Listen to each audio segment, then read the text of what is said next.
The bombardment from high lake levels and wave events is nothing new along Lake Michigan this season. Just last July, we had 25 feet of beach right here. And you can see right now, we're all the way up. Just try to take a stroll along the shoreline in Montague, if there is any, and you'll encounter homes dangerously close to eroding dunes, broken, twisted stairwells, random debris.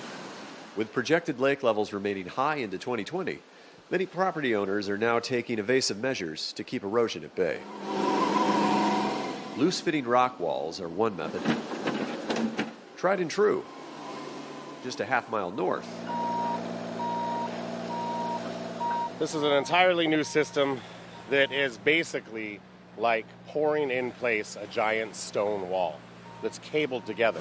A team of contractors are finishing up on an innovative barrier system. It literally weighs 1 million pounds by the time it's cured. A first in Michigan, approved by the Department of Environment, Great Lakes and Energy, that works with versus delaying erosion. Sand dunes are a living, breathing entity. You know, they evolve and they move with the landscape, and eventually this wall will most likely be completely engulfed in sand. Installation began just last Tuesday, and the mild weather here in Michigan has aided the process. The new wall system is expensive. Anywhere between $1,300 and $1,800 a linear foot. But the suggested benefits outweigh the cost. What you're getting is a 10-foot thick by 8-foot tall solid concrete barrier, as opposed to a 3/8 of an inch thick steel wall that inevitably, over time, will end up decomposing and going back to the earth. Like the dunes, this too is an evolving industry.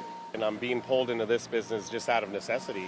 Attempting to keep pace with the ever-changing Great Lakes landscape. These are people's childhood memories. These are people's homes, and they've been passed on for generation to generation, and it weighs heavily on my heart, and I'm doing what I can to help protect these homes. In Montague, Michigan for AccuWeather, I'm Blake Naftel.